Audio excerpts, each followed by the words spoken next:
Hey everyone! Today we're exploring another chilling and disturbing case.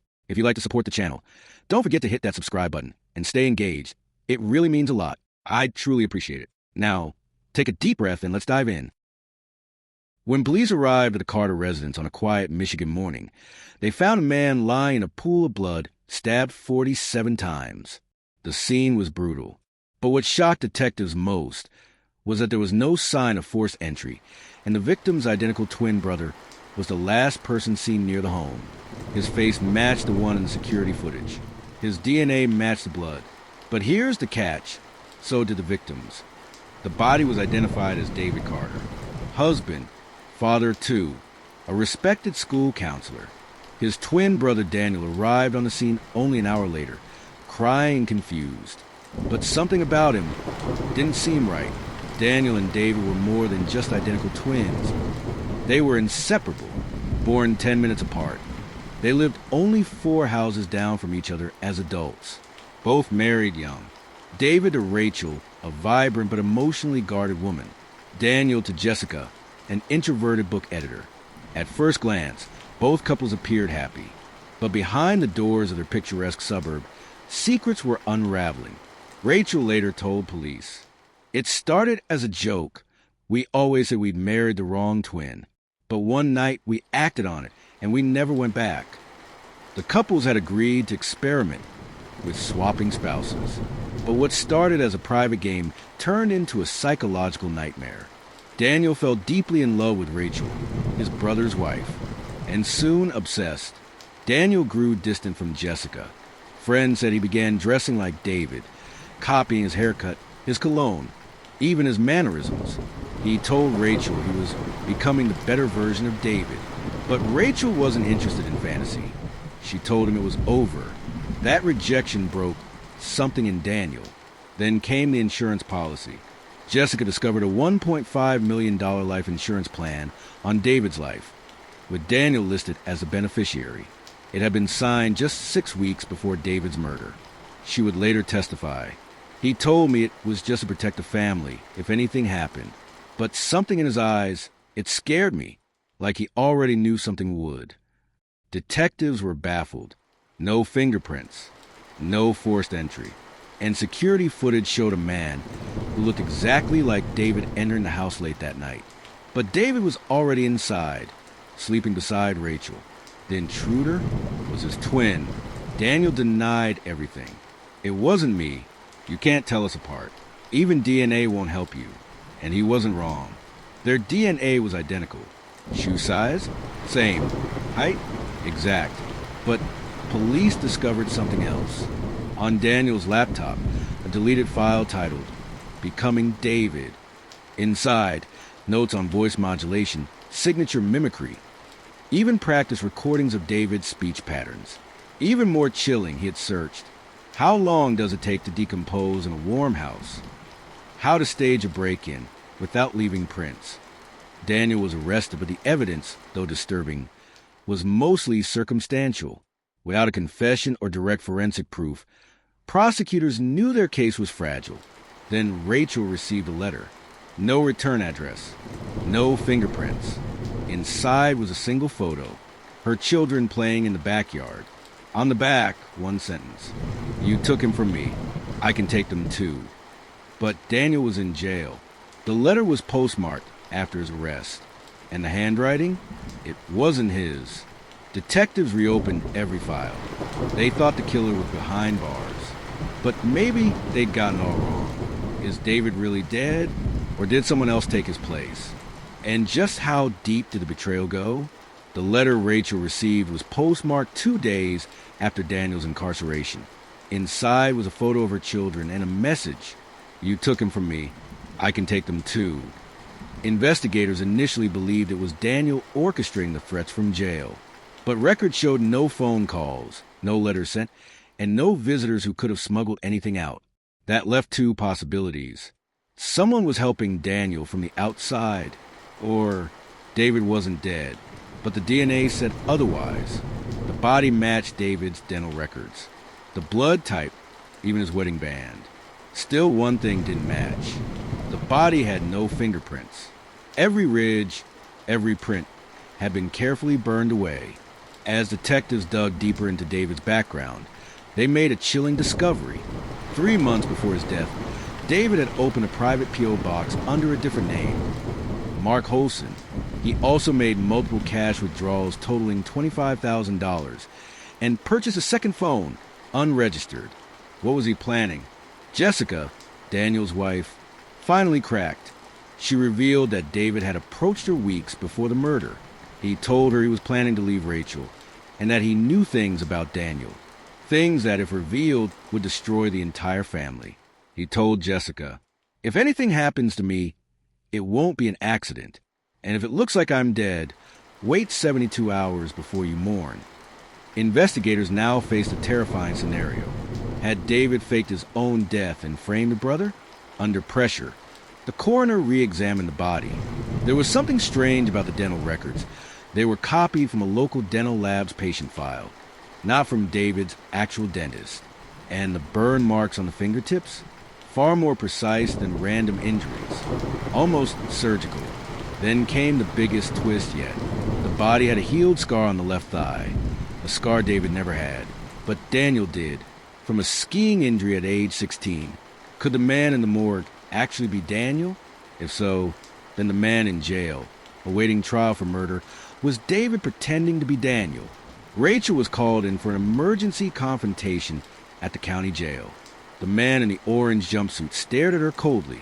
She whispered, "Daniel, if that's really you, tell me what you did to your brother." The man smirked. "You were always better with him. I fixed that for you." But there was something off about his voice. It was calculated, measured. David was a guidance counselor, known for his charm, his self-control.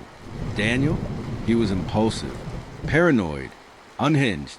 What if this calm, collected man wasn't Daniel? The next clue came from inside the jail. A routine contraband sweep uncovered a hidden camera pen in a lawyer's visitor badge, smuggled in. On the footage was the inmate, Daniel, speaking to someone in a near whisper. Everything's in place. Don't forget the file. It's under the freezer. That same night, police raided Jessica's house.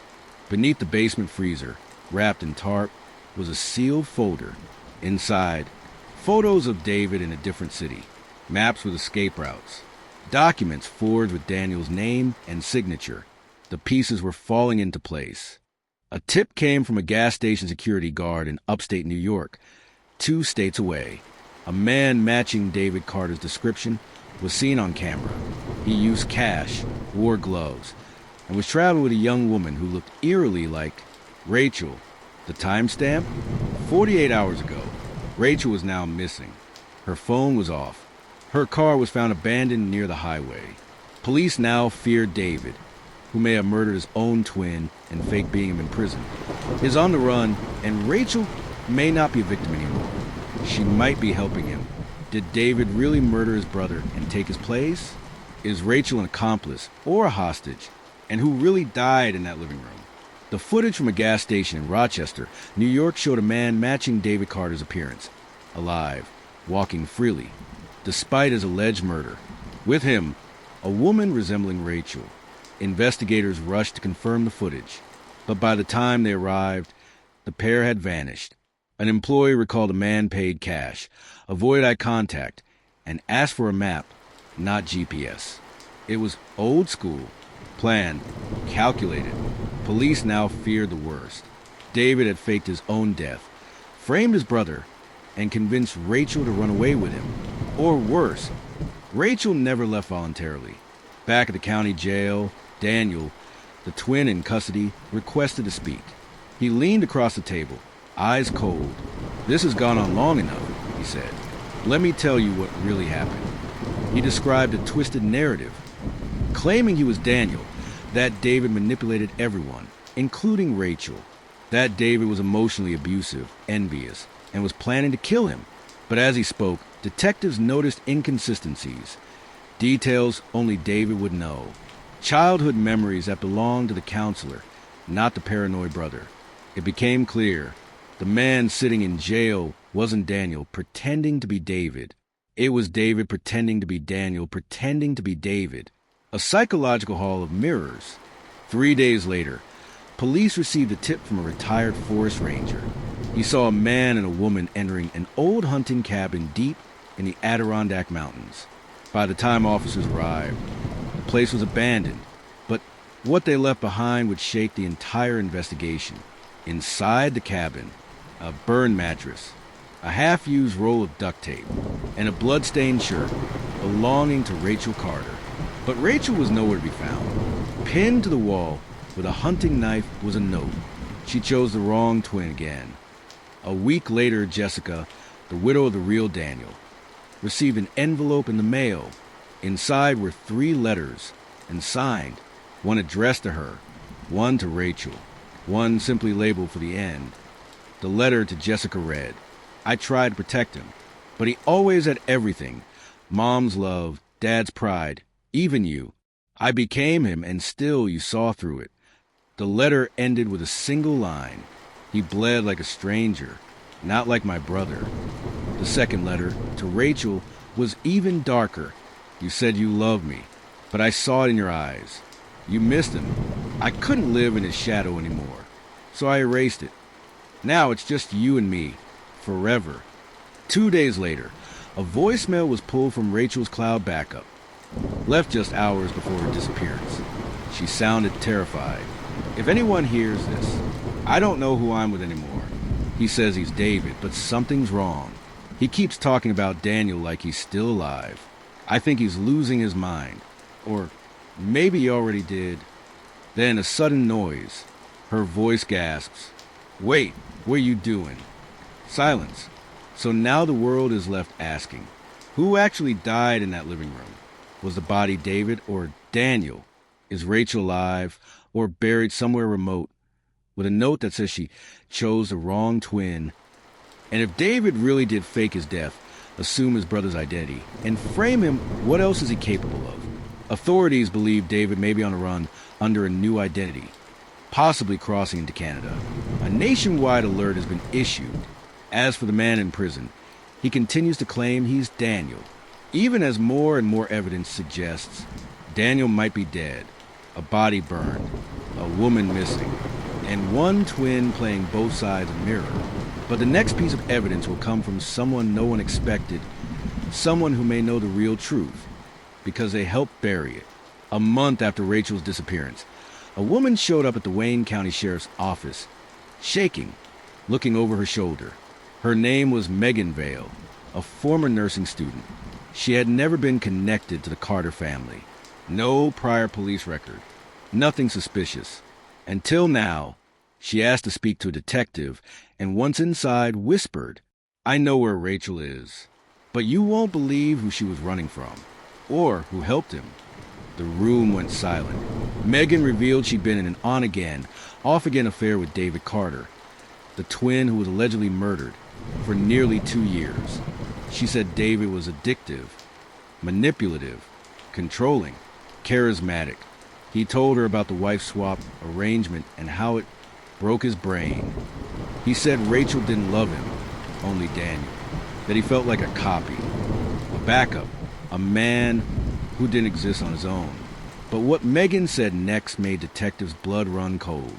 He told me he had a plan, that he could finally be free of his brother and take back what was his. According to Megan, she helped him disappear. 2 weeks before the murder, David instructed her to rent a cabin in the Adirondacks under a fake name, stock it with food, and bring a burner phone. He told her he would disappear for a while, and that if anything went wrong, she was to destroy everything. She agreed. She loved him, believed his version of the story. Until the night she showed up to the cabin and found blood. He told me it was Daniel's, that he had no choice.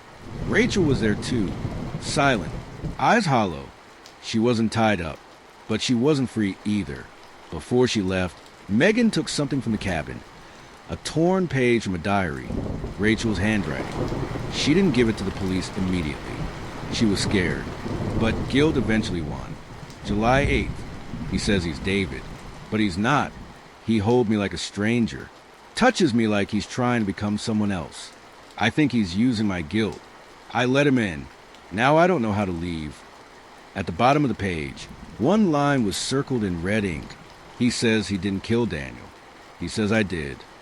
Megan finally led police to a remote ravine in the woods outside Lake Placid. He said if they ever found it, it would be an accident. Cadaver dogs hit immediately. 6 feet beneath the frozen soil was a second body, wrapped in a tarp. No wallet, no ID, no fingerprints. Just a burned right hand and a scar on the left thigh. DNA testing would take weeks, but the detective's voice cracked as he said, "We may have just found the real Daniel Carter." So who was sitting in a prison cell, insisting he was Daniel? Was it David or someone even more dangerous? As for Rachel, she was still missing. No phone activity, no credit cards used. But then came a flash drive, mailed anonymously to the sheriff's office. It contained one single video. Rachel, sitting in a dark room, speaking directly to the camera, her face bruised, her voice trembling. "If you're watching this, I'm already gone. He told me I killed his brother. He says I have to stay with him because no one else would understand. But I didn't kill anyone. I swear I didn't." She holds up a photograph, a picture of her and both twins before the nightmare began. Then she whispers one last sentence. "He made me choose, and now I can't undo it." The screen cuts to black.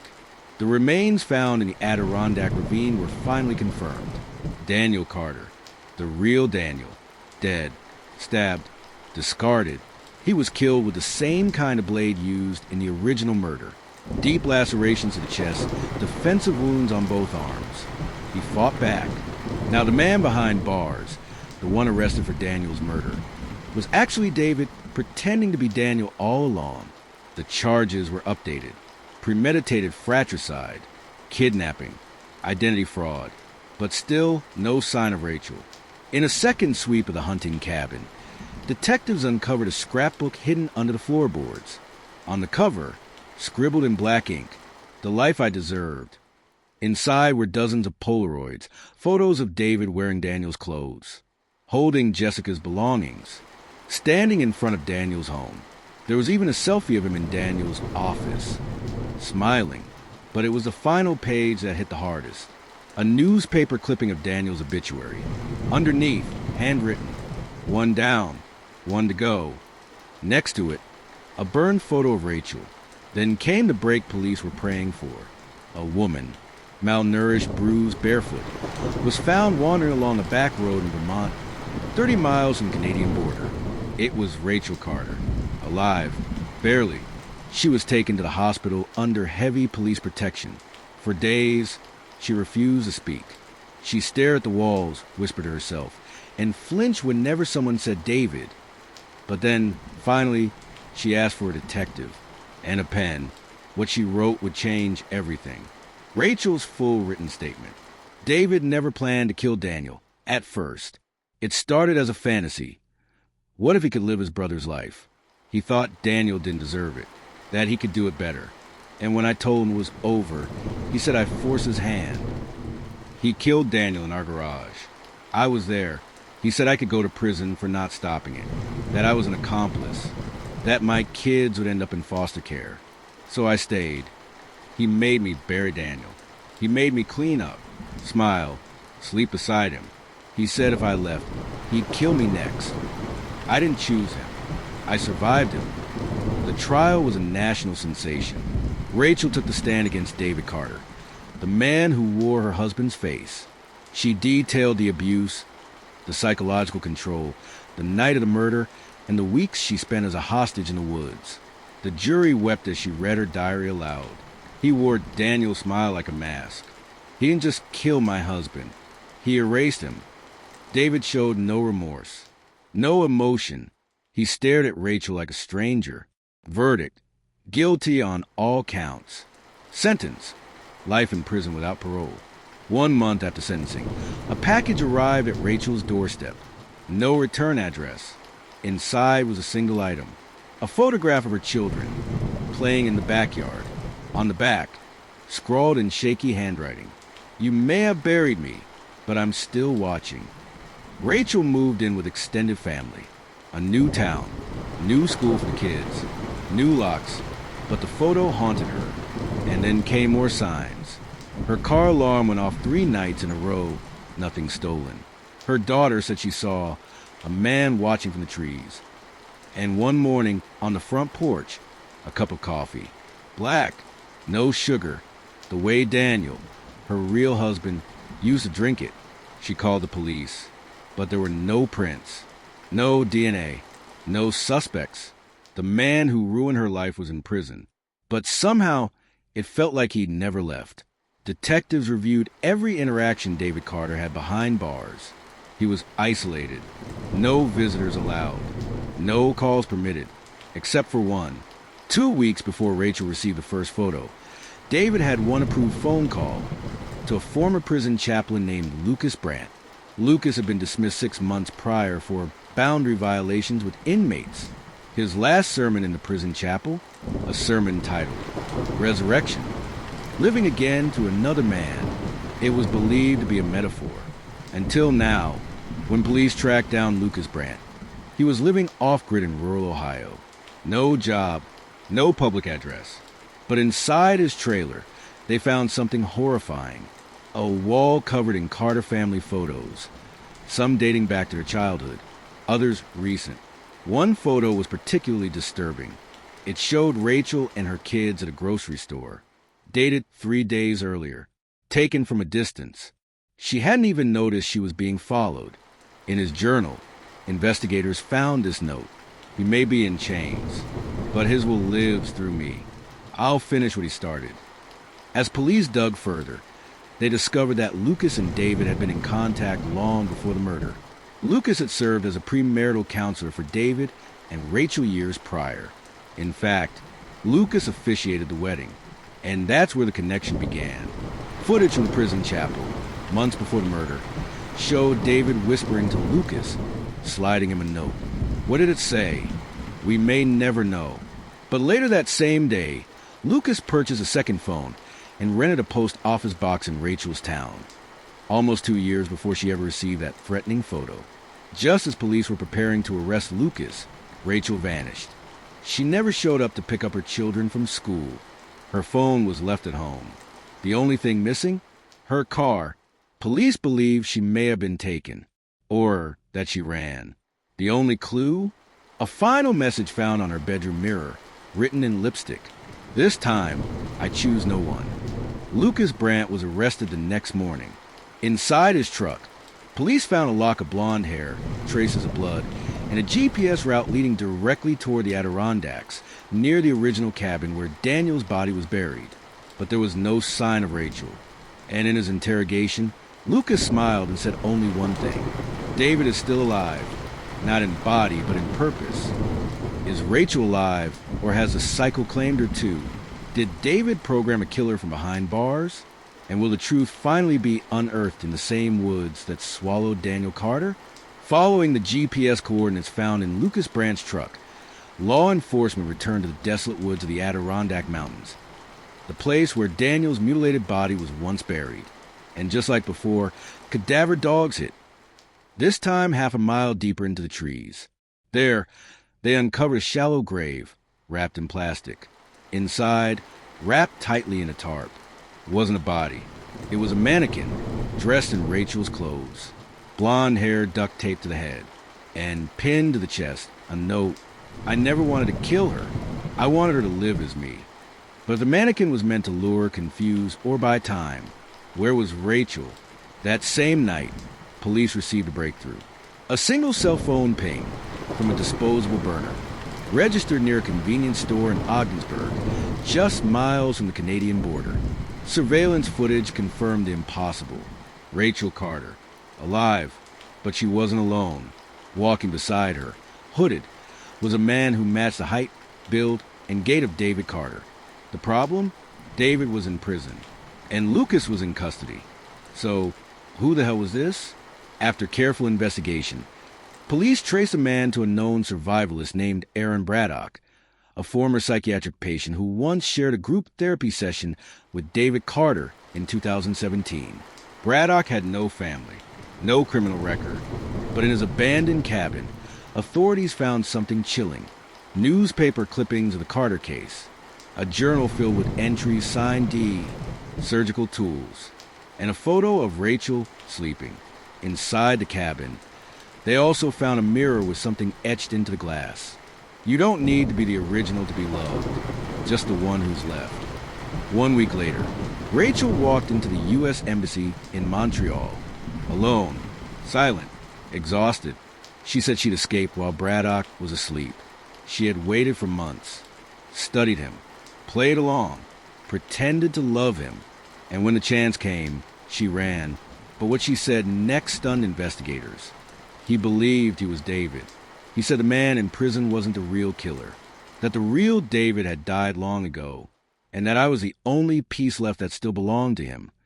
She described psychological torment, isolation, threats, but no physical harm. He didn't want to hurt her. He wanted to become her husband. With Braddock arrested, David Carter behind bars for life, and Lucas Brandt institutionalized for psychiatric evaluation, the case seemed finally over. Rachel legally changed her name, moved with her children to a confidential location under witness protection. In her final public statement, she wrote, "I fell in love with two men who looked the same but were nothing alike. One was kind but weak. The other was brilliant but broken. And when they started becoming each other, I lost myself in the process. I've stopped looking in mirrors, because now, every time I do, I'm scared I'll see one of them looking back." A twisted love story, a tale of obsession, identity, and the terrifying lengths people will go to feel seen. In the end, one twin died. Another will never be free. And a woman, once caught between them, now lives in hiding, haunted by the face she loved and the one she'll never forget. What are your thoughts on this case? Share your thoughts in the comments below. And don't forget to subscribe to the channel to stay updated with more stories, where each case isn't just about crime, but also offers a lesson for life.